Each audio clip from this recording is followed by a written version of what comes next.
Do you think that we're approaching a problem zone with adding too many brands within families? It's the question of our time, I think, right now. It's the soft brand-itis, and it's each brand is trying to consume as many room nights as possible. The customer will tell you if it's too many. We, as a franchise company, and I think the other tiers, the other companies have more different levels of brands and different segmentations. So do I think it's crazy? Yes. Here's where the problem is to let's call it the big guys, the top three. Mm-hmm. Their challenge is they're consuming themselves.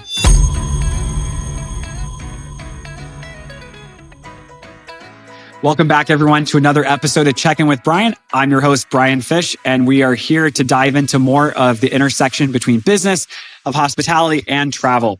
Today, I want to start with something that doesn't get talked about nearly enough, something that separates profitable, resilient hotels from the ones that struggle from opening day.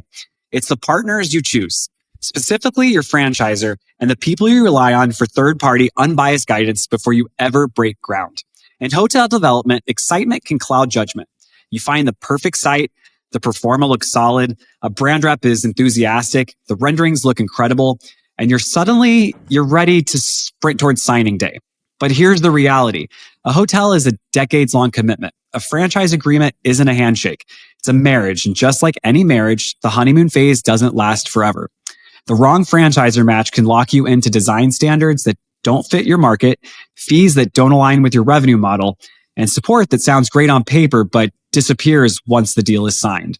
But the right franchisor becomes a true partner in the project. They elevate the guest experience, strengthen your financials, and give your asset long-term durability. That's why third-party perspectives are absolutely a non-negotiable. You need feasibility analysis that isn't influenced by brand quotas. You need consultants who care about your success, not theirs. You need operational and financial alignment before you ever pour a slab or sign a PIP. Because the biggest mistakes in hotel development don't happen in construction. They happen early on in the conversation, where owners assume alignment instead of verifying that it exists. And that brings me to today's guest. Few people understand the franchisor-owner relationship better than Tom Busch. Tom has spent nearly 3 decades in this industry, from early roles in hospitality development all the way to his current position of Senior Director of Development of Upscale and Lifestyle Brands at Wyndham Hotels and Resorts. He's seen the good matches, the mismatches, the success stories, and the deals that probably shouldn't have happened. He knows what the strongest owners bring to the table and what franchisors must deliver if they want owners to succeed. And he's been part of Wyndham's evolution into one of the largest and most diverse hotel companies in the world. Today, we're going to talk about his career journey, what excites him the most about Wyndham right now, and most importantly, what makes a truly great franchisor-owner match. Whether you're a current hotel owner, a future hotel developer, or someone thinking about your next big project, this conversation will give you clarity and perspective you simply won't get in sales packets or a brand brochure. So let's get into it. This episode is brought to you by Reliance Hospitality Global, where hospitality meets strategy. Whether you're developing your next hotel, need help navigating operations, or you're looking to increase profitability through our expert consulting and business process outsourcing services, Reliance has you covered. From boutique independents to full-service brands, we help owners, investors, and partners unlock value at every stage. Visit RelianceHospitality.com to learn more, and let's build something remarkable together. Tom, welcome to the show, and thank you so much for hopping on and joining me today. Good to see you again, and thanks very much for the opportunity to chat with you. I'm excited about the next 45 minutes or so, and happy to share my wisdom or experience as you may see fit. And I'm here to expound on franchising, which I love. It's a great business. Yeah. And so take us back though, Tom, because it's not like you're new to this. So you've been doing this since 1996. How did you end up in this position to begin with in terms of doing development? It really through relationships and friends. And I think that's the business in general. When people have relationships already in life and people say, you know what, you'd be good for this spot. I worked for a company and back in late 96, and my company's being sold. And one of my buddies called me and said, hey, you know what? I think there's an opportunity for you in the hotel space. And I was a hotel kid when I was growing up, doing a bellhop things when I was 16 and driving the limousines for the airports at the Marriott and O'Hare Airport. So I kind of had an affinity for it. My brother-in-law ran as a president of the Whitehall hotel chain. So people I knew were in the business in hospitality. And it was always kind of something that interested me in general. And I thought, oh, that's cool. So I went to work for Wyndham, and Wyndham had created a brand called Wingate in 1995 or 96. And there was a role to say, hey, sell this. Here's a brochure. Go out the door and see what you can do. And that's what it was back then. There wasn't any technology per se that anybody had, any computers or laptops or phones. It was sort of, just go out and hustle. So we did that, and that brand obviously took off as far as a new build construction brand. As things would happen, relationships call and they say, hey, we got an opportunity at AmeriSuites. So AmeriSuites now, which is the Hyatt Place today, but AmeriSuites was a nascent brand coming up with 125 hotels that they had built themselves, and then they were franchising after they had built an ownership opportunity, and opportunity came to jump on that company. So we went to work for them, and things went very well. And then as things were progressing in that business, Holiday Inn called and said, another friend of mine said, hey, you should take the job in the West Coast. So I went to Holiday Inn and worked out at Holiday Inn for a couple of years in the West Coast, and then met some people, and people thought, why don't you build some hotels? You think you'd be good at it. Next thing you know, I started building hotels formed a company, and we started building hotels on the West Coast for my clients who I was selling Holiday Expresses to. They were seeing some challenges in the express business, getting people to build, challenges with, let's call ethical challenges in the construction business. So you've been around, Brian, there's some challenges. Yeah. Those don't exist in the construction business. business. A little shenanigans going on. So I thought, well, that'd be kind of fun. So I ended up building 3 hotels for clients who I'd sold the franchises to. Worked out great. And then family life gets in the way. Adopted a baby boy. My wife and I would like to be near her parents and our parents so they can sort of meet. We had a baby daughter as well, and adopted a baby boy, and thought, you know what? Where do we want to be? Where her parents are closer, and that was in Chicago. So ended up moving back to Chicago. Ended up working for Richfield Hospitality as a management company for a little bit, and then went back to work for Wyndham. They called me and said, listen, we'd like to have you back. And so I ended up on the upscale brand again with full service Wyndhams from 2005, 2009. The market shifted, as you can imagine. We had a little problems there on the economy. And some of us were shown the door through attrition, and went to work for La Quinta, which was not owned by Wyndham at the time. La Quinta needed somebody in the Midwest, so I did that for 6.5 years, selling La Quinta franchises in the Midwest. So I built a base again back in the Midwest, which was great. La Quinta was actually bought by Wyndham, and the same day that happened, a friend of mine at Best Western called and said, listen, we'd really like to have you over here. We'll pay you more money, et cetera. And what you do is, I said, okay. So I did that for 4.5 years, and then Wyndham called me back and said, we'd love to have you back. So ended up going back to Wyndham after 4.5 years. I've been here now. It's my 4th year. At the end of my career, let's say it's been a nice home. We talked earlier about the transition of the company and how it's changed dramatically over the years. But, things change, people change. I believe in flexibility as a salesperson. Love the business, love the industry, love my clients. It's a lot of fun. It's a great business. It's a tough business, but it's a lot of fun. And so I've always had that affinity to be in the space. And here I am 30 years later. I know this is something, I'm sure you've heard this too. I've heard it from colleagues in the business where, the development guys always kind of get the treatment of like, oh, that guy, like, oh yeah, he was at this brand. And like some of them, I don't want to stereotype all of them, but there's a good portion of people that you end up like every year, every 2 years, you see them bouncing to another brand. Do you see that as I think sometimes people see that as potentially a negative, but that isn't always a negative, right? It could be that they were recruited because they were a good salesperson, right? There's 2 parts to that. One is the challenges nature of our business. We're numbers driven performance. It's a metrics business. You've got to perform. So at some point, every business that you're associated with or every brand at the time is either good or bad based on the market. The market, new build market, when the economy's bad, business is tougher, obviously, because interest rates play a role. And the quality of the sponsor, the ownership becomes a challenge. So one of the biggest challenges is, truthfully, is that, yes, you are recruited because you have friends and you made over the business in the years. And so you're recruited based on skill set, based on ability, based on location. If you're a Midwestern-based rep and there's a Midwestern spot open at a brand and they're willing to pay you accordingly and they want your expertise, and you have friends over there and you know what the systems are, you say, oh, I'll take that risk. I'll take that jump if it's beneficial to you personally. yes, on the other side, people need jobs. And so sometimes the situation is the axe falls and you need to go get employed. So historically, over 30 years, I think I've proven that it does work. If you're talented, you've got the ability. Somebody's always willing to put you in the place on their role.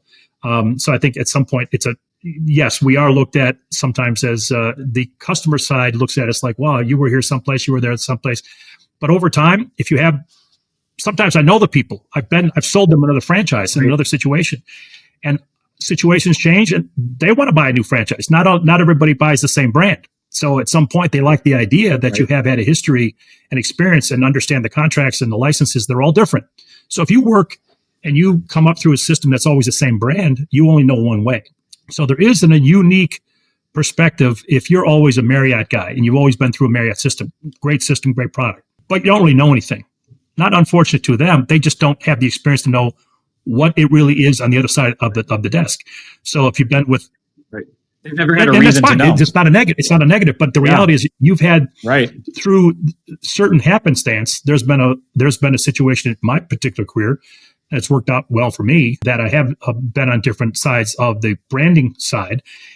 And it's actually been a benefit, because not only have I sold franchises to the same people, because situations in their life changes that they might have to have buy a brand that they don't always want Best Western, they don't always want La Quinta, but the situation says, oh, you were there, but what'd you think? And I did business with you. I'll call you again. I understand you're at Wyndham now. So that's been a real benefit, frankly. Although it sounds like it couldn't be, it's worked out phenomenally for me. Well, but I do think it goes to the fact that, at the end of the day, sales is about relationships That's the key. too. So when you're doing, like, you go to these places, you pick these clients up, and they end up being clients you work with at multiple places, and they trust you. One of the things, Brian, is, experience plays a major role, but ethical experience. This business is challenging. And you have to be able to tell your client and say what I tell them and say is true and factual. And they have to be able to rely on you. And you can say, hey, call this guy. You can have the validators in your back pocket and say, you know what, please call this person and see what they've done. We'll see what they think about me or my sales process, or the fact that what I've told them has come true or not come true. So I have to rely on my own personal ethics first and foremost, and then hopefully that the brand that you're with shares that, which they do. People can do crazy things in franchising. I don't want to be a part of that, and most companies don't, but they find those people who do crazy things, and they're shown the door. So in order to stay long-term in a business like this, you really have to have relationship is number one. You and I have known each other for a number of years now. And the reality is you have to have that common bond to say, what I say is true. I'm going to give you solutions to my knowledge, the best of my ability, and then you go from there. So that's what I've always relied on, and it's been 30 years of good luck. I think it's a good thing to live by. I mean, at the end of the day, I always tell people I work with on a daily basis, I'm here to deliver the news, and I'm going to deliver the news to you, good, bad, or ugly. It's still the news, and I wish I could make it sound better than it is. Sometimes it's not good news. That's the reality. Yeah, and you owe it to them to tell them when it's not good news, because you don't want to lead them into a situation that is going to be detrimental to them. So I've learned that even delivering bad news, the client always respects you more in the end. They might not be happy, because who is happy when they find something out that's not good? But they'll respect you a lot more in the end if you're at least honest with them. And let's be honest, we deal with successful people. So they're not immune to bad news. They've heard it, they've done it, they've been a part of it.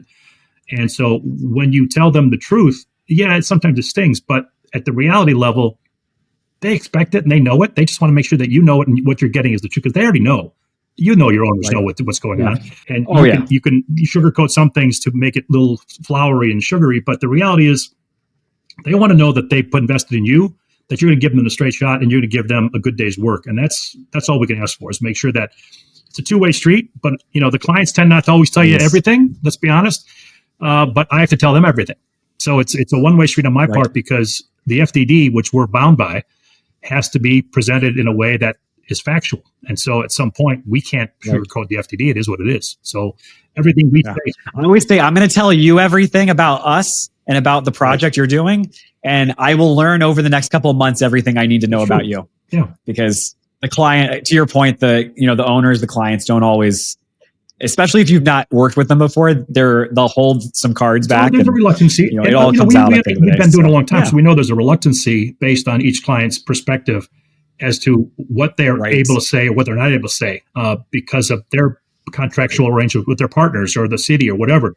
And we have to sort of recognize that and go by it and accept that as part of the process, that you're not always getting all the information, but the information you do get shapes what we can tell them. So the better they inform us on 100%. The information, I'm a solution provider. I've got tools in the toolbox. How do I provide correct brand, correct location, correct design, and the expertise that I have behind me, which is knowledge of architects, knowledge of survey people, the actual expertise behind building a hotel when there is a hotel to be built, or who do I go for a management company?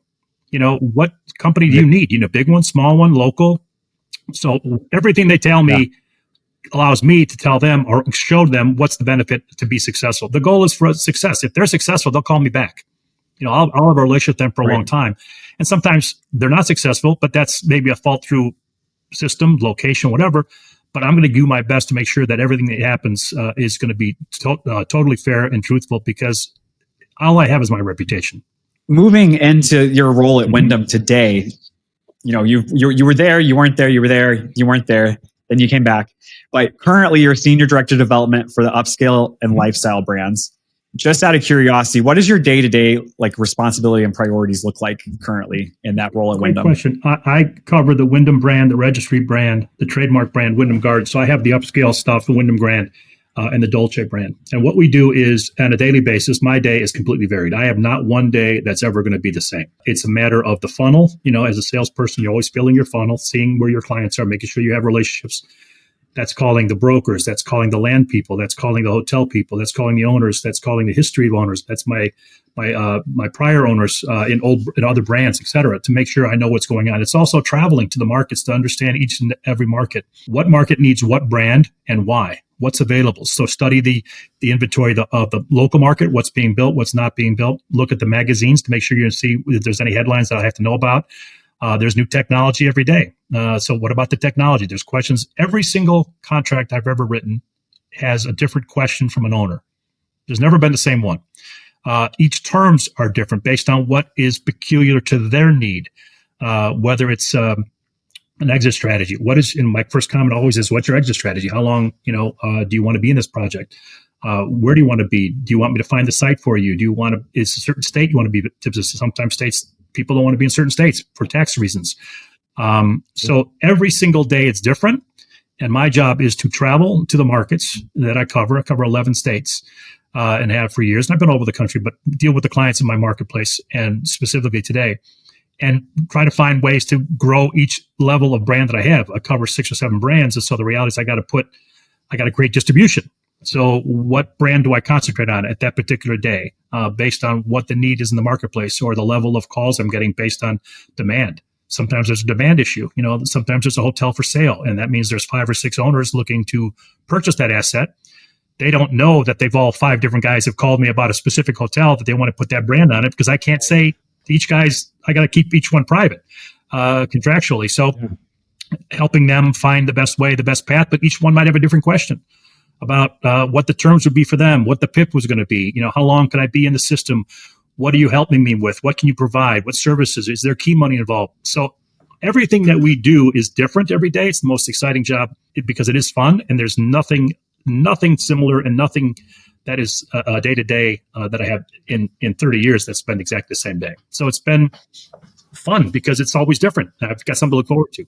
Which I feel like is why a lot of us end up in hospitality in the first place, is because every day is a different. I always used to say that was why I loved working at a hotel, was because I would go in every day and the core of what I was doing was pretty much the same, but I never knew what I was going to be dealing with that day. Mainly because, your customers are changing on a daily basis, and hotels, just because you're dealing with real life happening. You never know. We travel, whether it's rental car. So we understand the rental car business. We understand the airline business because we're on the road traveling there. So we understand hospitality and what to expect, what's good and what's bad. And the interaction with people. You have to like people. At some point, this business is about people, and you got to have relationships, and you have to understand that you have something that they want. At the same time, you can provide something that they need. And if we work together, you can provide a solution and a two-way win all the way through the system. And sometimes like we talked earlier, it's about the brand. What brand is the right brand for them? And in my business, you have to be able to tell a client, this is not the right brand for you. You have to say, you should try that product. Here's why. The market demands that. whether it's one of my product in an economy level, or whether it's a sister company, or whether it's a competing brand. Because at some point, if they go to somebody else and say, why'd you do that? Why did he say that? You lose credibility. So you can't. You always have to tell, right, listen, it might not be in my interest to lose this franchise opportunity, but you should really go there. And that's going to help them, because when they talk to their partners and their clients and their bankers, hey, this guy was great with me. He really told me the right thing to do. It not only is it a win personally for you because you feel good about it, that you did the right thing, but it's sometimes they call you back and say, hey, I've got an opportunity for you. And I would say, from being on the side of you, like, we underwrite deals for owners to present to their banks and to different people. It saves us a lot of time too, and headaches, and saves the client money if the brand has said outright, like, hey, this isn't going to work. Like, you need to do XYZ, because, hey, you can pay me to tell you the same thing, but you're just wasting time for me to do a study on something that the brand already knows is not going to work. You guys have with all the brands to find out what one works, what's in their best interest. Because, like, if I call you and say, Bryan, help me out, or I give you a lead, you're going to probably want to work with me, even though you're going to say to yourself, geez, that's really not the best thing for my client, because you're dealing with the owner. Right. And you've got to be factual to him. At the same time, you want to keep the relationship with me. But we have to know on our side. Hey, and I got a short list, Tom. Of development guys that have been very good to me over the years, that they just have markets that I have not been able to get a project we know, and we greenlit for, and we know that. But they always continue to help me. And it's like, when the time is right, the time is right. We're totally fair with it, because we have to have that expectation that you are playing the liaison, what's in best interest for your client, but also for yourself, because it makes your job easier to have the better brand. And that makes sense, or the best brand for that particular marketplace. And we can't take it personally, because at some point, that's the nature of the business. But if we keep the relationship up, at some point, maybe you get a call, and that's the way it works. Now, having been back and forth at Wyndham, and now being back at Wyndham for some time, and in this role specifically, I mean, what do you feel excites you about the way Wyndham is operating these days from a development standpoint, in terms of, do you feel like you have a better product these days that you're able to sell to the public? It really dives back to leadership. We have Jeff Bellotti. He's been at the helm for a number of years, over 10 years now. Very dynamic guy. I've seen him speak so many times. He's, he does things the right way, but he also puts in the right team and built the staff around him to really make and change what Wyndham was. Wyndham was a franchise company that really kind of slung franchises, and really had some challenges with maintaining the integrity of the brands that they had in their portfolio. And over time, you have some iconic names, Days Inns and Super 8s, which are really the bellwether of the company as far as growth, as far as size and scale. And Tom, not to cut you off, but Super 8, it's an interesting story. Cult following. Huge. Well, it started in a small town in northern, in Bismarck, I think it was North Dakota, and they really kind of grew. And so at some point, there's a loyalty base to that. Every 5 or 6 or 10 miles down I-80, you built a hotel. Small town America needed hotels, hospitality. So the benefit of that was, over time, it grew into a pretty big sized company. Now we're the largest at 9,300 hotels across the world, and 24 brands. So you have to grow through brands. But what I think the benefit of now versus 10 years ago is technology changed, but you went along with technology. So it's easier to provide services. And the reason you take a brand is for the reservation system, for the system itself. Whether you go to McDonald's or you go to a burger joint, you expect ahead of time, you have a perception of what that burger is going to taste like, because you know it, and it's in every place in America. You go to a Target in Chicago versus Phoenix, it's the same Target, right? You expect what the product's going to be, the service levels, et cetera. That's what branding is, but it's the expectation that draws people in. So it's an advertising scheme. It's also a reservation scheme where you can drive people to your brand. Wyndham has been able to change its overall quality structure, at the same time, leadership and technology internally, and overall creating a brand structure that allows our owners have to make money. We want them to make money. So I would say collectively, what Jeff has believed in is that we're the easiest company to do business with. We're the most rational company. We make good decisions for the owner as well as us. It's not always one-sided. I think some of the power brands make one-sided decisions, and so you become a number in the overall cog in the wheel. Whereas Wyndham says, you know what, we really, really want you to be successful. We're trying to figure this out for you. And so we can do a waiver here or a waiver there that makes sense for your particular brand, your particular location. whether it's dealing with a scheme of color or whatever, we like to make quality intellectual decisions, not just have somebody sit in a big tower, an ivory tower, and say, you have to have the color of the wall, it's got to be blue. And you know how that goes. You work it daily. Or you have to have that picture on the wall. If it doesn't work, you got to buy from this guy. So we don't make anybody buy from us. Vendor. Yeah. Or a current one I have right now is you have to have this front desk. Okay, well, it's bigger than the lobby. So how do we do that? Well, we don't know. It's like the guy tells me, well, but no, it has to be this one. Okay, but again, you're missing the point here. How do we get it in the building? Challenge. And I think that's where we really, and we understand that. And I want to spend your money in a way that makes sense to get you an ROI. And I think Wyndham believes in that idea. To say, okay, this doesn't make sense. Now, there's a standard for every brand. Everybody's got a brand standard. But then it's, okay, now let's be intellectual about the challenges that you particular face, which means this desk doesn't fit here, or this design doesn't work. You have Northwoods. I have hotels in Northwoods, which is northern Minnesota, northern Wisconsin. That doesn't look like Florida. So why would I have the same cookie cutter brand in Florida that have up here? It makes no sense because the expectation is different. So you really have to kind of tailor it to your customer, to your market. And I think that's where we do a very good job. And Jeff's really strategized on that and say everybody's aligned internally the same way. His philosophy is everybody is selling to the customer's benefit. So every employee is there to say, how do we help design, the franchisee, the reservation system? How do we get the team always aligned in the same way? And that's what we're incentivized to do, is everybody's in the same team. So I think what the leadership's done over the last I've been here now, this is my 4th year again, but overall over 10 years. And I've seen dramatic change in leadership, in quality and team and the professionalism overall, instead of just a franchise flipping organization to a real, we don't own hotels. Most brands don't own their own hotels, but we act like we own hotels. And I think that's a huge benefit to say we understand the challenges you face. And in times of COVID, for example, people slid on the fees. So we had some, people who weren't paying. And how do we do that? Well, we make sure that in the end, and I would say Wyndham was I had some clients at the time that were Wyndham owners. And I would say of all the brands through COVID, I would say that Wyndham was the most generous in terms of working out payment schedules. We have heard that. To keep, because it was the only brand that I ever got a response back from someone at the brand level saying, what is their cash management situation currently? Unprompted.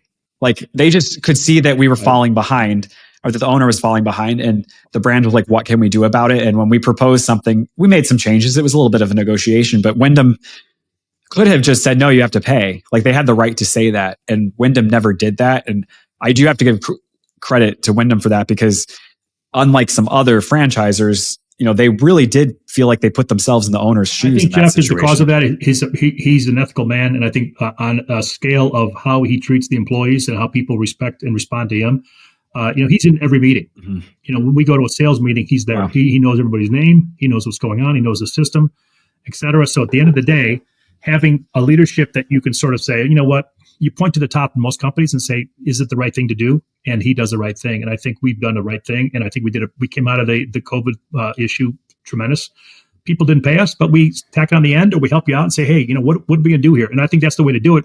They're not going away. That hotel's going to still be there. The guest is still going to stay, but there's a problem with finance at the same time. So at some point, the money's going to come.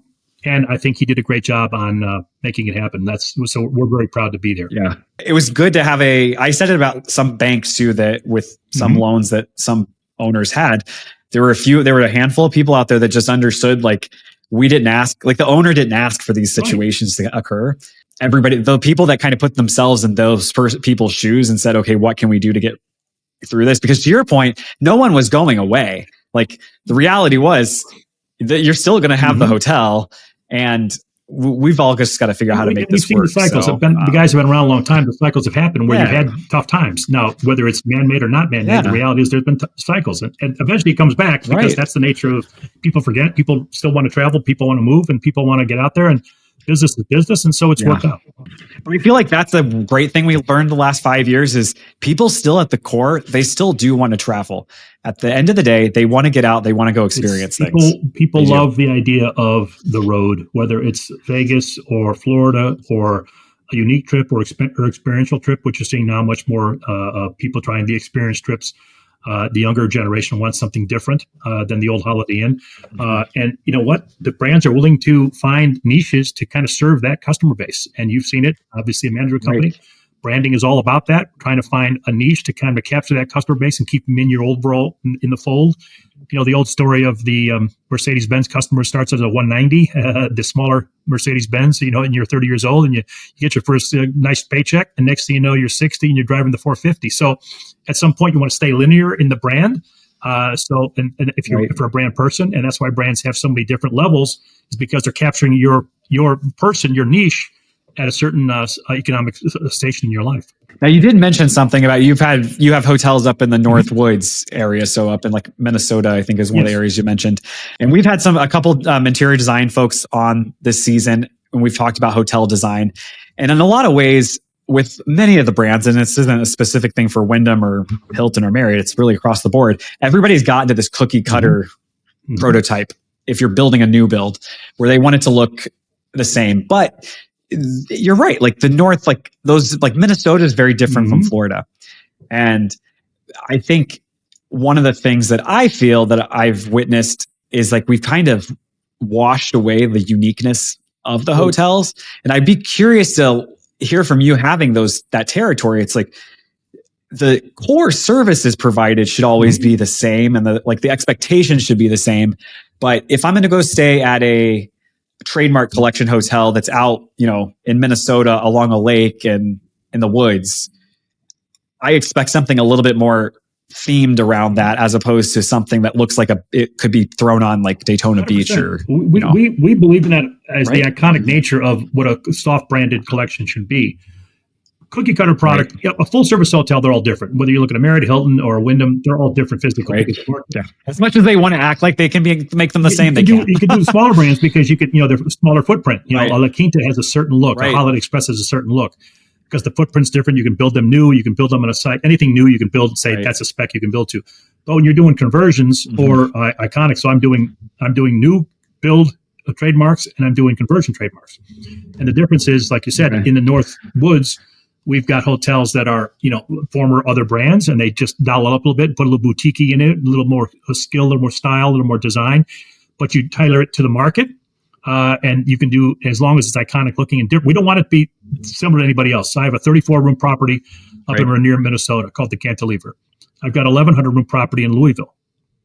Totally uniquely, not even close in the same world, but guess what? They both perform well, and they both use the reservation system and the trademark brand, and they're totally different. I've got North Woods look. I've got casinos. You might know. I'm not sure, but Caesar's brand is our brand. So the Caesar's hotels are under the platform of trademark. So all their portfolio is under us. That's 44 hotels that use our system because they want to capture 115 million people. And they're obviously all different. But we have independent casinos. I've got the Columbus Running Aces Hotel in Minnesota. I've got North Woods hotels. I've got small golf course resort hotels. I've got big golf course hotels. So we're all over is based on, we want the owner to say you're unique, because most of the owners who build and buy independent hotels by themselves are saying, they're saying to you who they are. They want to be different. They don't want to be a brand. But they also realize at some point having a brand association is a nice, powerful insurance policy, and maybe their finance company likes that as well, to say that they're connected, and that's how they get financed. Because they need that system. They need the system. That's the ultimate. So we do like difference. Yeah, and the bank is a lot more amenable to loaning money when you've got a system 100%. Behind you, as opposed to we provide information to the banks if they need financial data. But the reality is, if you're an iconic name, that you're already a name. For example, in Minnesota, we've got the Broadview Plaza, which is connected to one of the hotels in Rochester, one of the hospitals.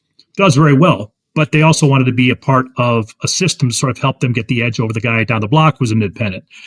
So you become in the system, and then you capture, and you're coming after our demographic and our customer base. So it does work. So we have hotels like that, and we have smaller hotels. We have airport properties. And most of the iconic buildings have a name originally that sort of present themselves to the market, and then they augment that with a brand associated with a soft brand. When you do a new build, I'm doing a new build in Minnesota as we speak. He's got to create his own name, but he's got an area that he's from. He thinks the name will resonate. So he'll be able to connect that because of the nature of where he is already, where they are. And so that's why it's a little challenging. He's got to build a new website. You got to build brand equity. You got to create the name. But our res system will drive people to him, but also he's going to have a separate reservation system or separate website to kind of create a more organic site for himself specifically and iconic in the marketplace. So it depends on the market, but we definitely believe in being unique and iconic and different. And we want you to be, as an owner operator, we want you to express who you are or the market is, and then we'll support you through that system. No, and that's really what you need in that situation, is someone that's going to support you. So, but when you're looking at potential owners to partner with from the franchisor side, so from Wyndham's side, what are the top qualities or traits that you look for a franchisee? Well, sponsorship is a critical component to the overall scheme of success. If they have a track record, a history of success in any business, that's a starting point. You don't want some kid who's just got daddy's money and out there saying, I'm going to build a hotel, because you got to recognize they're going to need a lot of support, and they can be successful, but they're going to need a management company like yourself to sort of dovetail and support them through the system. But an entrepreneur that has history and success in their other businesses generally can figure this out. You're selling a vanishing commodity. It's a one night, right? Once it's gone, it's gone. Mm-hmm. Now, if you have other amenities like a golf course or a casino or restaurants, a little more challenging because you have a lot more moving parts. But the overall idea of selling a vanishing commodity, which is a hotel space, is different than selling, a pharmacy who has 10,000 SKUs. Different things every day. You're challenging that. So this is a one-item deal. You're selling a night, a bed, and overnight. So if you do it like the market will expect, some sort of semblance of quality, and whether it looks good visually on the outside, sometimes visual takes a precedent, location takes a precedent, but the actual sponsor is the key if they have success. So we look at that. Then we look at the overall plan. What's their tech? What are they trying to accomplish? So I always ask, what's your exit strategy? That's my strategy, to say, how long you want to be in this business? What are you trying to accomplish? Is it a quick revenue hit? Is it a profit hit? Is it a build and sell? Is it a long-term for family system where you want to keep for 20 years? What are you trying to accomplish? And once you get these questions out, you learn a bit more about them. Then you figure out what's the best system to go for, what levers to pull to help them get to the next level for them, because there's so many variables that in order for them to be successful, money is one thing. If they have a lot of money, that's also great, right? We know that helps. It curbs the pain when there's some painful issues. Curbs the pain, doesn't solve all the problems. It's a start, right? It gives you a chance to say, at least they can weather the storms that are going to be, because it's going to happen. Right. Yeah, they can weather the storm of the problem. The problems are going to exist and maybe come up. But if we can help them get through the challenges by giving them advice on the best location, like anything in real estate, it's location. But not always. Sometimes it's a little off beaten path and becomes unique because that becomes something that people want, something a little bit different. So you have to kind of take into all considerations to see what their goals are, what their long-term strategy is. If they're sellers, that's fine. You can find another buyer for them in the future, because there are people who want existing hotels. They don't want to build hotels. People want to buy existing because they don't want the headache. The people who are develop, build, and sell do very well as well because they have a strategy. They're going to build it. It's going to appreciate. They're going to get in low, sell it at a nice premium, move on to the next deal, because that's their business model. So I always look at the business model itself, look at the strategy, what they're trying to employ, try to find from them what their overall goals are. That's asking questions and listening, trying to figure out what is best for them. And I always think sponsorship and location, that's the key. Yeah. Does it ever surprise you how many people don't have an exit strategy? I'm always surprised at that, Brian.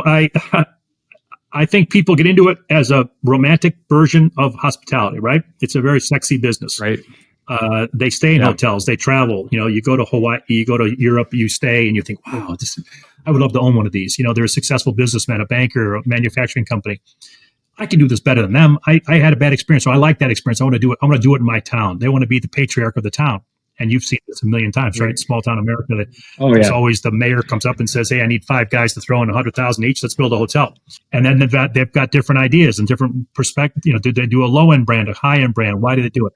But they always want to build something that is not actually going to make them any money, which I always laugh, because it's like, and I'll pick on Marriott for a minute. Like I tell clients that we advise right now that I'm like, hey, yeah, you might want to build a Marriott, but there's brands within Marriott to start with, because I see so many people that their goal is, well, I just want to go buy a full service Marriott. I'm like, everybody I know that has owned a full service Marriott will tell you it's a trophy. They're not putting fist loads of cash into their pockets. They will when they sell it, but it's a trophy thing. Whereas, so I do find it interesting when you don't have a strategy and then you get these guys that they see, they want it. And yeah, you're right. We see it all the time. It's like, okay, well, why did it have to be that? Like, you could make so much more money if you did something else. That's a great point. It's sometimes the ego overcomes the ROI. And what we look at is, what's the best brand? Are you there to make a lot of money? Is it an ego play? We have to assess that. You assess it, I assess it, and recognize in the conversation what they're really about. Are they a flashy sponsor? Are they a conservative sponsor? Are they sort of like just a business guy or businesswoman? So we have so many variables that we have to look at and assess what's best for the market. Because if we choose the wrong brand, not only it hurts our brand, it's going to hurt them financially. So the goal is to say, how do we mix and match to make sure it's the right product at the right time? And making mistakes is bad for the brand, because then you've got the eyesore, you get the failure. It's the idea of when we sold La Quintas, for example, we knew there was exits that made more sense than not. So if Marriott started the exit, the Theraldson concept of putting 3 Marriotts on a corner, we'd rather be next to that property rather than down in the economy segment 2 miles away on the other exit, which had the lower end hotels, because the customer expectation in that marketplace was, this is the lower economic data. I'm going to pay $99 or $79 or $69 for the rate. Up there, it's going to be $129, $139, $149. So we wanted to be there. And so we actually turned down deals many times, licenses, opportunities. But a great site, great physical plant, good visibility to the freeway. You can see it when you come by, but it's got 4 lower end brands next to me. Didn't make sense. I wanted to be next to the upscale brands. So we know that that's critical to say to the owner, you don't want to be here. You want to be over there, and then explain why, because then you don't have, the rate insurance VIG, the VIG of insurance, the rate ADR. When you're near an upper scale brand, you can push your rate underneath them. If they're at 179, you can go at 169 or 159. Capture that customer's a little sensitive. But if you're at the $99 rate in that market, you're barely going to be 109 max. That's all you can go. But if you're building the same building, same location, it costs you the same amount to build. So having that expertise to tell the customer, you don't want to be here, you want to be up there, that's critical for us to make sure that we do that all the time. Well, I would say it's so funny. You'll work with owners and they'll be like, well, but my property deserves to get this rate. It's like, well, it might deserve it, but that's not how this works. Like, no one's going to pay that if it's in the wrong location. And it's funny because you do it too. Why don't you get more for me? Why don't you, as a management company, why aren't you charging $199 when you should? Right.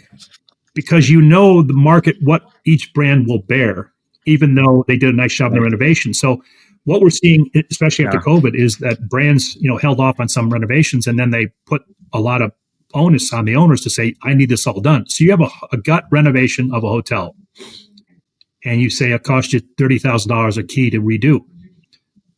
There's no return on investment of $30,000. So if I have my debt is $2.5 million, and you're telling me I got to put $30,000, I'm going to put $3 million more of debt to get the hotel to have fresh. Yeah, I mean, it's nice to have fresh furniture, but case goods, you can probably live with them. Carpet, paint, that stuff is easy. But redoing everything to satisfy the current brand standard is the problem. And I think that's where Wyndham comes in and says, we understand quality, but at some point, there's no return for you in the investment. And all you're going to do is have to sell it because you can't afford to pay off your debt if you add $3 million of debt. So I think sensitivity to that is part of being responsible. And I think the bigger brand, named the top 2 guys, really don't see that, don't care, because they want it this way. And that's a great quality standard across their system, but it penalizes a lot of owners who can't afford to put it in, and then they start selling. So the owner can't keep the same revenue stream that you think you can get. So there's vanity play and there's intelligence play. And I think the reality is you and I have to make sure that we talk to the owner on the intelligent ROI play, not the vanity play. And I have a lot of owners who say, oh, we're going to have to design this to be this and this. No, it's a La Quinta. It's a win. You don't need to be you don't need to be the Four Seasons. That's not the market. You need to be this to make money. So that's what we try to do on a daily basis. Yeah. It's you might want to build the Ritz-Carlton, but you aren't going to be able to get the rate of the Ritz-Carlton. So. Right? It doesn't. Exactly. Yeah. No one's staying there for that. Would you say that? So one of the main lines of business that we do now is a lot of consulting services on advising owners on developing projects, and we do a lot of construction management and all sorts of things. And so I know the answer to this question. I'm curious what your thought process is on this. Do you see a common mistake of owners or people that are getting into the hotel space Do you see a misstep almost, or a mistake where they're not getting a third party involved to help them analyze the deal, and they're trying to do it on their own? Every single client we talk to says, and they'll say, "What am I going to make?" And that's an FTC violation, right? We say, well, the reality is this: any bank that's worth its salt in your bank is going to require a feasibility study, a third party consultant to give you advice. On top of that, you should talk to a management company, because if do you want the call at 2 a.m. that somebody's in your pool screaming and yelling? No, you want a management company to handle that. So I advise management company and feasibility company first before we do anything. I don't talk dollars and cents. I don't talk ROI. All I say is, here's the brand that I think fits in this marketplace, but you should have a third-party consultant give you, because the bank's going to require it if the bank is smart. And I have one guy who did cash on his own deal. Foolish. He's upside down. He went, I got enough money and I'm going to do cash. It makes no sense financially, as you know, because now you start cutting corners because you think, I can do this better. Feasibility consultant and a management company are absolutely critical to the success of a hotel. Anything above 65, 70 rooms, you need it. It might be a little tight on the finance for the low end, but that owner generally isn't needing, the cash flow that the first year.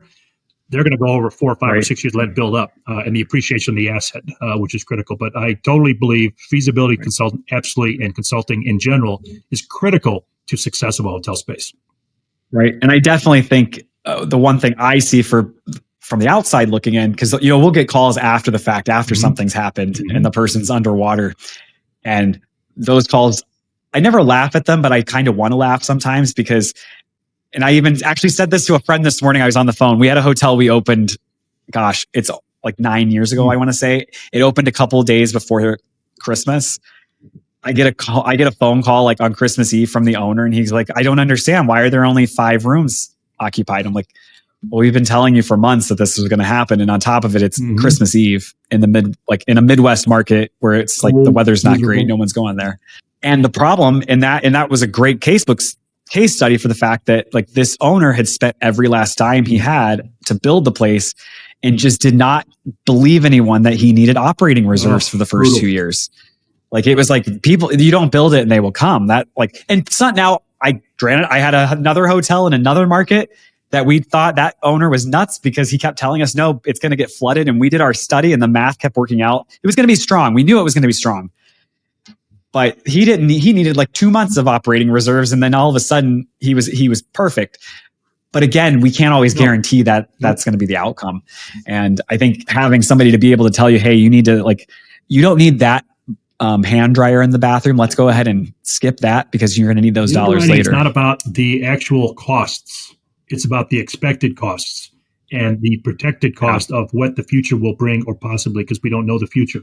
So if they think they're going to live on any hotel based on 100 rooms or so on 2 months and wait for cash flow, very difficult. That's why you probably had to make some cash calls to your clients in the past. Hey guys, we got to do cash calls. Yeah. And that happens based on bad marketing or a bad market at the time, the system, the economy itself. And sometimes it happens. Even the best hotels have gone through it. I mean, downtown Chicago, where I live, there's a lot of hotels upside down just because the taxes got too high, or the infrastructure got too high, the employee cost, the expenses got too high. So at some point it becomes a diminishing return. And some hedge fund will come in and buy it, and they'll come in and turn it around, buy it at a discount. So it's how you buy the asset if you're buying. It's how you build when you build. But when you build and planning to build a hotel, you've got to look through the real strong underwrite of not what the projections are going to be for the actual occupancy. What's the costs going to be as far as my startup cost? Because people don't put in every performer I've ever seen has been different by a developer. They do it themselves. Well, here's my building cost going to be. Okay, that's great. What about your reserves? What about the what ifs? What about the contingencies? What about the insurance costs? What about the interest rate cost until you get it open? What about the employee costs that you're going to have to hire as you get to the point where you're starting to open? You have to hire people. They're going to want to be paid. The GM 6 months earlier, so they can go out and talk to the marketplace and get their setup. Those are costs that they forget to incur or put in there and think, well, you didn't tell me this. Well, no, a good management company or an underwrite is going to do that. And that's what you guys do. That's what has to happen. Mm-hmm. Critical. You're absolutely right. I think they forget the whole piece between construction and then it actually stabilizing. Yes.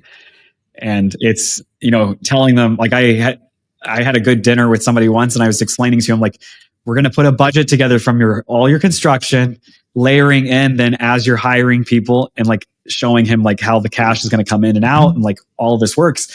he's like, well, I didn't even realize I was going to have to start paying people, almost a year out from the place being open. I'm like, yeah, like this is, and he ended up deciding, he was like, I'm going to hold off another year or two. I don't feel like I'm in a place right now to do this. And I could have easily talked him into doing it.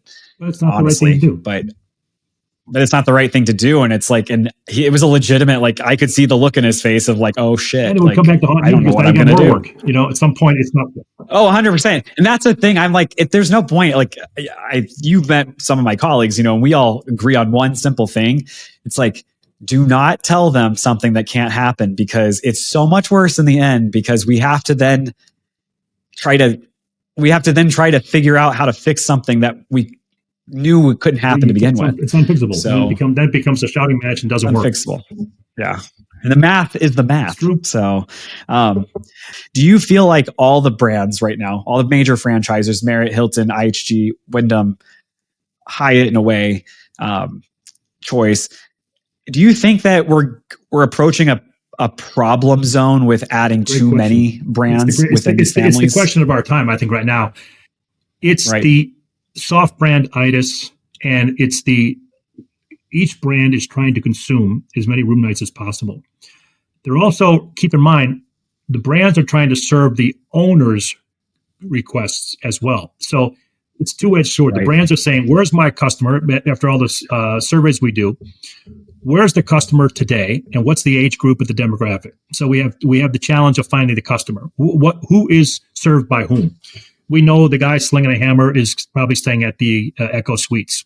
They're in transition from one market to the next. They're usually contractors, electricians, whatever, GC guys, or they're younger people getting transferred to a new place in town, so they're staying at the economy level extended stay. Then you've got the in-between families, the people who are in between relationships, in between jobs, in between careers, retiring, et cetera, moving down from Chicago to Florida, and they stay in an extended stay for a month or two to figure out what they want to do. Then you got the upper tier economy people, the demographic who doesn't really have a problem. They're going to stay in a nice place no matter what because they're already set. So you have that demographic issue. But in general, the brands are trying to figure out who that demographic is, how to serve them. At the same time, there's obviously greed element of it saying, well, I want to capture more of the market. So that's business, right? Right. Is there too many? The customer will tell you if it's too many. We, as a franchise company, and I think the other tiers, the other companies have more different levels of brands and different segmentations. So do I think it's crazy? Yes. Here's where the problem is to let's call it the big guys, the top three. Mm-hmm. Their challenge is they're consuming themselves. So you look at the name brands, which we all know, the big name brands, and then they're offshoot brands, they're soft brands, they're hard brands, but the brands that I don't want to name names, but the names in their portfolio that are similar, let's call it to a legacy product, but at the same time, upscale, it's quiche, it's got that new boutique look to it, and the big three have all those. Confusing.